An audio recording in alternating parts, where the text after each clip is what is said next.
¿Qué tal? Muy buenos días. Mi nombre es Benito Vargas.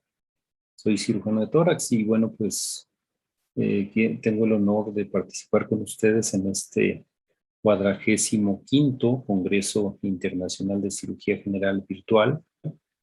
Y bueno, pues yo pues, les puedo comentar que hice también algunos años de cirugía general y me enorgullezco de eso porque participé también en este congreso durante varios años. Quiero agradecer al doctor Eric Basurto, Cuba, el honor de haberme invitado para participar aquí con ustedes. Bien, pues voy a hablarles sobre un tema, en este caso es el tema del modelo de atención en los cuadros de mediastinitis necrosante descendente. Voy a hablar un poquito de la experiencia del Hospital General de México, dado que hemos escrito ya algunos artículos relacionados a la mediastinitis, y bueno, pues es un motivo de orgullo poderlo compartir con todos ustedes. Bien, pues para hablarles sobre la mediastinitis, voy a hablarles un poco sobre la definición. La definición aquí, pues sabemos que es una infección grave del mediastino que se produce como complicación de una infección orofaringea. Aquí tenemos la fotografía de un paciente en donde se está observando una infección originada en la faringe y que finalmente termina haciendo un absceso de cuello. Y si vemos la tomografía, observamos cómo este absceso ha descendido hacia la parte más inferior, digamos ya a nivel de la aorta, del callado de la aorta, como lo vemos aquí. Este fenómeno de que desciende el proceso infeccioso se debe a la presión negativa de la cavidad torácica, también se debe a los movimientos inspiratorios y a la fuerza de gravedad. A través de unos espacios que vemos aquí, que son dos en general, el espacio pretraqueal y el espacio retrovisceral. Aquí lo vemos ejemplificado o marcado de color negro para que se pueda observar. Y estos dos espacios, perdón, el espacio pretraqueal y el espacio retrovisceral tienen la particularidad de no tener una línea de división entre el cuello y el tórax y por lo tanto el proceso infeccioso que se produce en el cuello como un absceso profundo de cuello puede terminar haciendo una mediastinitis necrosante descendente. Esta mediastinitis se conoce como causante de una alta mortalidad en los diferentes artículos, en los diferentes años. Hemos visto que la mortalidad ha sido muy, muy alta, teniendo desde antes de 1940, Pierce describía mortalidad del 55%. Conforme han pasado los años y conforme han, digamos, aparecido los antibióticos y el drenaje que se ha hecho, pues ha ido mejorando. Fue en 1983 cuando Estrera mostró un 40% de mortalidad, teniendo Corsten un 19% de mortalidad. Y fue en México, el doctor Pérez, Abel Pérez, reporta 41% de mortalidad, teniendo en cuenta que Reader en el 2010 reportó 15% de mortalidad y en el 2013 Bayarri 17%. Otro de los trabajos que hicimos en el Hospital General de México reporta 35% de mortalidad y bueno, pues esto finalmente a nosotros nos ha servido para poder hacer ciertos ejercicios de investigación y poder disminuir inclusive esta mortalidad. Actualmente nosotros podemos decir que tenemos un 13% de mortalidad, que supera inclusive al de 2010 de Reader del 15%. Estamos trabajando cada vez más para poder hacer menos la mortalidad y bueno, vamos a ver un poco más sobre este tema en su profundidad. Fue Estrera que vieron ustedes en un artículo que en 1983 describió unos criterios diagnósticos que los vemos aquí. Son 4 criterios. Uno es que el paciente debe de tener manifestación clínica de una infección severa, como una infección en el cuello. debe de haber una alteración radiológica característica de la enfermedad, como lo vieron en la tomografía previa. Se debe de hacer una comprobación quirúrgica o post-mortem de mediastinitis necrosante descendente para poder hacer diagnóstico de esta enfermedad y relación entre infección orofaringea y el desarrollo de mediastinitis necrosante descendente. Son los criterios de Estrela que por mucho tiempo fueron los que se utilizaron para el diagnóstico de la mediastinitis. Posteriormente, en Japón, en 1999, apareció una guía para el manejo quirúrgico por Endo. Endo describió 3 estadios, el estadio 1, 2A y 2B. El estadio 1 es una afección del mediastino que queda superior a la carina. Por lo tanto, nosotros tenemos que observar una tomografía en donde tomamos como punto la carina, de la carina hacia arriba, pues si hay afectación o afección, podemos observar que es un estadio 1. El estadio 2A es cuando hay una afección del mediastino por debajo de la carina, pero solo afección del mediastino anterior. Y el estadio 2B es cuando hay una afección del mediastino por debajo de la carina, mediastino anterior y mediastino posterior, como lo vemos en esta tomografía. Vemos aquí que ya inclusive este paciente tiene derrame pleural del lado derecho y pues tiene entonces un estadio 2B. Vemos aquí entonces que cada uno de los estadios tiene una indicación quirúrgica específica. En el estadio 1, nosotros podemos observar que solamente se le puede hacer un drenaje mediastinal por cervicotomía. En el Hospital General de México lo hace el servicio de otorrinolaringología, con quienes hemos trabajado, en mi caso, ya por más de 12 años, y en el caso de el equipo quirúrgico, que fue liderado por muchos años por el doctor Francisco Navarro, por más de 35 años de continuos de tratamiento en conjunto con otorrinolaringología. El estadio 2A es se recomienda drenaje mediastinal por cervicotomía y drenaje mediastinal anterior por incisión subgifoidea inclusive. Aquí esto, aparte del drenaje por cervicotomía, se puede hacer por detrás del esternón una incisión, una comunicación para tratar de liberar todo lo que está en el mediastino anterior y que, bueno, pues aquí ya entramos en conjunto en el Hospital General de México, el servicio de otorrinolaringología y cirugía de tórax. En el estadio 2B ya encontramos una afectación tanto anterior como posterior al mediastino y se recomienda hacer un drenaje mediastinal por cervicotomía y drenaje mediastinal con toracotomía estándar, y ahorita voy a mostrar unas imágenes de cómo hacemos esa toracotomía. En el Hospital General de México, bueno, pues participamos también, así como en el estadio 2A, el servicio de otorrinolaringología y cirugía de tórax. Vemos aquí nuestro punto de referencia, que es la carina, para diferenciar entre el estadio 1, 2A y 2B. ¿Sí? Bueno, pues nosotros, además de estos criterios de endo, acabamos de escribir recientemente, aquí lo estamos viendo, en el 2021, publicamos este trabajo sobre las atelectasias de los segmentos basales posteriores en la mediastinitis necrosante descendente. Nosotros lo que observamos para poder hacer diagnóstico en todos aquellos pacientes que no tienen criterios de Estrela y que tenemos la necesidad de hacer diagnóstico, es que hay pacientes que tienen algunas atelectasias basales posteriores, como lo vemos aquí en esta figura. En esta figura estamos observando una consolidación con broncograma aéreo que corresponde a neumonía y que, bueno, son atelectasias. Vemos aquí en otro corte, vemos que se observan las atelectasias un poquito más evidentes, y esto pues lo acabamos de publicar recientemente para poder hacer algunas propuestas a la modificación, perdón, a los criterios de endo probablemente.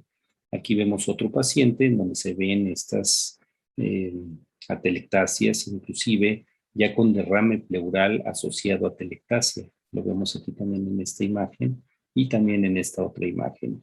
La característica pues es que hay que pedir una tomografía con contraste para que se pueda ver mejor todavía el parénquima pulmonar. Y aquí en este tercer paciente vemos cómo hay, además de las atelectasias, hay derrame pleural. Véanlo aquí, por ejemplo, del lado derecho se observa derrame pleural y aquí también vemos ese corte que es el del lado derecho con derrame pleural más atelectasia. Pero lo que más nos llamó la atención es este conglomerado ganglionar que se observa en el mediastino. Probablemente si este conglomerado ganglionar se inflama secundario a la infección, es el probablemente causante de esas atelectasias que nosotros observamos en los pacientes con mediastinitis. Bien, pues los datos estadísticos del Hospital General de México, nosotros tenemos un promedio de 3 pacientes mensuales, aproximadamente 30 a 50 pacientes anuales, y los servicios que nos envían los pacientes con mediastinitis son urgencias, los hospitales generales del Distrito Federal y estados del centro de la República y el servicio de otorrinolaringología. Con esto, pues nosotros nos mantenemos permanentemente operando a estos pacientes que han dado también mucho material de estudio para poder llegar a esos números de disminución de la mortalidad de manera importante.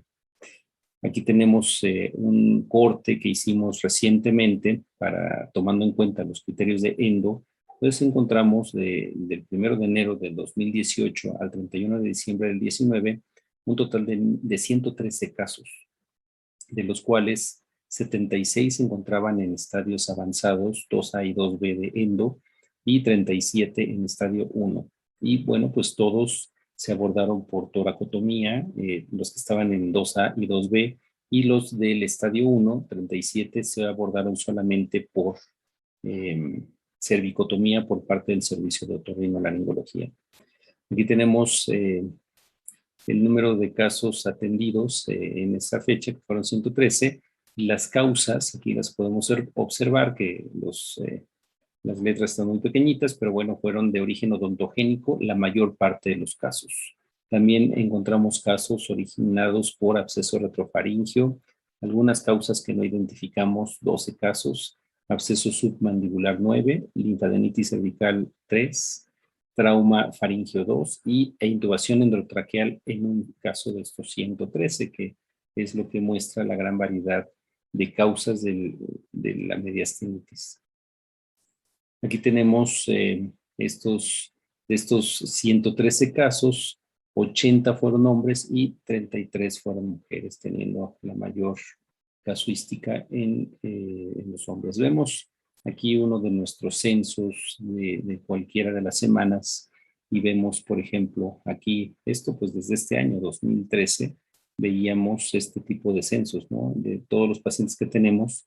En este caso, tenemos la mayor parte de pacientes con mediastinitis necrosante descendente. ¿Sí? Son varios casos que son muy frecuentes tener nosotros en el Hospital General de México, y les comparto este censo antiguo, pues para que ustedes vean cómo se encuentra por lo general nuestro servicio con tantos casos de mediastinitis. Bien, pues el abordaje que hacemos nosotros mediastinal por toracotomía para mediastinitis necrosante descendente se lo voy a mostrar aquí. Nosotros en el modelo de atención de la mediastinitis hacemos una toracotomía posterolateral, como lo vemos aquí delineado, y esta toracotomía posterolateral tiene como objetivo exponer el interior de la cavidad pleural y hacer una primera comunicación del mediastino que va de cuello a tórax, en el espacio que nosotros le denominamos espacio retrovisceral.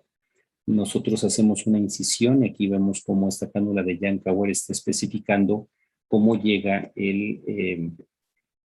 digamos, desde el tórax, llegamos hasta el cuello para drenar todo esto, tomando en cuenta este espacio, que es el espacio que está por detrás de la faringe, por detrás del esófago, y bueno, pues por lo tanto es el espacio retrovisceral o retrofaringe también. Bien, pues así es como hacemos nosotros la primera comunicación del mediastino, del cuello al tórax, y los residentes que han rotado con nosotros, que generalmente son de cirugía general del Hospital General de México, tienen la oportunidad de observar directamente estos abordajes. Aquí tenemos los puntos de referencia, apical, basal, anterior y posterior del paciente, pues para tener cierta orientación. El espacio retrovisceral lo vemos aquí en esta silla. Vemos la pleura apical y vemos también el lóbulo superior pulmonar para referencia nada más anatómica. Bien, tenemos también la segunda comunicación del mediastino hacia el... hacemos una segunda comunicación del mediastino entre el hemitórax derecho y el hemitórax izquierdo en el espacio llamado espacio retroesternal. Y aquí como referencia vemos la parte anterior del paciente, la parte posterior, la parte apical y la parte basal, y vemos cómo la cánula de Jank-Auer nos ejemplifica. Aquí tenemos el corazón, el pericardio, ¿sí? En donde se observa el espacio que hacemos nosotros por detrás del esternón para poder hacer este tipo de abordaje. Aquí vemos la arteria mamaria interna, vemos el pericardio, ¿sí? Y en ese sitio es donde nosotros comunicamos de un lado al otro del tórax, y lo ejemplifico aquí con mi mano en una tomografía. Vemos como en el espacio que se unen los dos pulmones y que solamente los separa la pleura, en el espacio retroesternal, ahí es en donde hacemos nosotros una comunicación para que se pueda drenar el mediastino de la parte anterior. La tercera comunicación del mediastino va del cuello al tórax en el espacio pretraqueal. Aquí vemos esta foto la elegí porque es una sonda que venía de un abordaje que hicieron en cuello los otorrinolaringólogos, y se ve la sonda que pusieron ellos de drenaje, un Drenovac proveniente del cuello, y que lo alcanzamos a sacar por el tórax, ejemplificando todo el trayecto que se puede y se debe de drenar.